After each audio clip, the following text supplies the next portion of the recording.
एक मस्तक पर थोड़ा सा तिलक लगा लो ना, उसमें और सुंदरता बढ़ जाती है। त्रिपुंड लगा लो तो और सुंदरता बढ़ जाती है।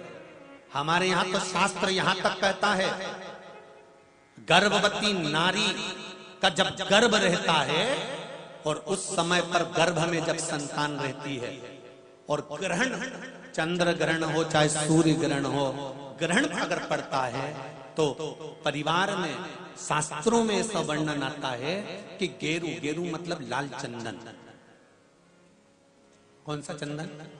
जम के बोलो जरा। लाल चंदन। ये गेरू तो बाद में आप लोगों ने उधर पे लगाना चालू करा, पर नियम ये है कि गर्भ में अगर बच्चा रहता है तो ग्रहण पड़ता है, चंद्र ग्रहण पड़े, सूर्य ग्रहण पड़े, तो जो नारी का गर्भ रहता है, भले वो 3 महीने का हो, 2 महीने का हो, 1 महीने का हो, 8 महीने का हो, 9 महीने का हो, 10 महीने का, नारी का अगर गर्भ है तो बुजुर्ग लोग भी कहते हैं, उनको ये भले नहीं मालूम होगा कि क्यों गेरू लगाते। गेरू नहीं, लाल चंदन की 3 रेखा नारी को अपने पेट पर खींच लेना चाहिए। क्या होता है तो कहा, बच्चा विपरीत पैदा नहीं होता, बच्चा स्वतंत्र स्वस्थ अच्छा पैदा होता है, सुखी पैदा। आप में से कितनी माताएं जो जानती हैं इस बात को? हाथ उठाओ जरा। जानती हैं सब कि जब गर्भ में बच्चा रहता है तो माताएं कह देती, सास कह देती, बेटा थोड़ा गेरू लगा लेना, पेट में थोड़ा सा गेरू लगा ले, थोड़ी सी मिट्टी लगा ले, थोड़ा सा कुछ पेट पर लगा ले, क्योंकि ग्रहण पड़ रहा है। क्यों? अगर ग्रहण पड़ी हुई संतान जन्म लेगी तो ये अपने ही धर्म का विरोध करेगी, सत्य का विरोध करेगी, गलत मार्ग पर चलेगी। और अगर शरीर पर एक त्रिपुंड लगा दिया गया, पेट पर ग्रहण के समय पर गेरू लगा दिया गया, लाल चंदन लगा दिया गया, तो जो बच्चा जन्म लेगा वो माता पिता के विरोध में कभी नहीं खड़ा हो सकता, धर्म के विरोध में कभी नहीं खड़ा हो सकता, सत्य सनातन धर्म के विरोध में कभी खड़ा नहीं हो सकता, हिंदू धर्म के विरोध में कभी खड़ा नहीं हो सकता, हमारे पक्ष में हमेशा बना रहेगा।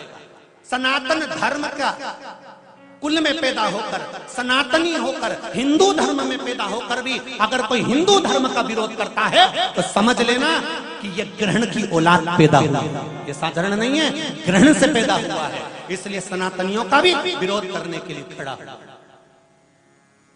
और आप सबसे निवेदन है, जब ग्रहण पड़े गर्भ पर, भले गेरू की 3 लाइन खींच लो, चाहे लाल चंदन की 3 लाइन खींच लो, पर अपने गर्भ पर गेरू लगाना जरूरी होता है, क्योंकि बच्चा अपने माता पिता की भी नहीं सुनता अगर ग्रहण का भाव उस बच्चे पर पड़ जाए। अगर माता पिता को अपनी सेवा करवाना है तो गर्भस्थ बालक को जब ग्रहण पड़े तो शरीर पर थोड़ा सा त्रिपुंड लगा लेना चाहिए। क्यों? क्योंकि बुजुर्ग माँ बाप की जिंदगी खराब नहीं हो। कई कई बेटे ऐसे होते हैं माता पिता को नहीं गिनते, कई कई बेटे ऐसे होते हैं माँ बाप को 2 रोटी नहीं देते, वृद्धाश्रम में छोड़ी आते हैं। समझ लो कि ये ग्रहण के पैदा हुए, ये नहीं।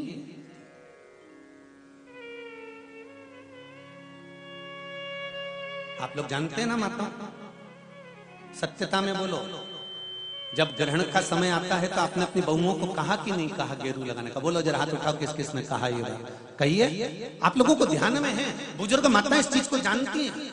रखिए, बुजुर्ग लोग इस बात को जानते हैं कि गर्भस्थ अगर बच्चा है और ग्रहण पड़ रहा हो तो त्रिपुंड लगा लेना चाहिए।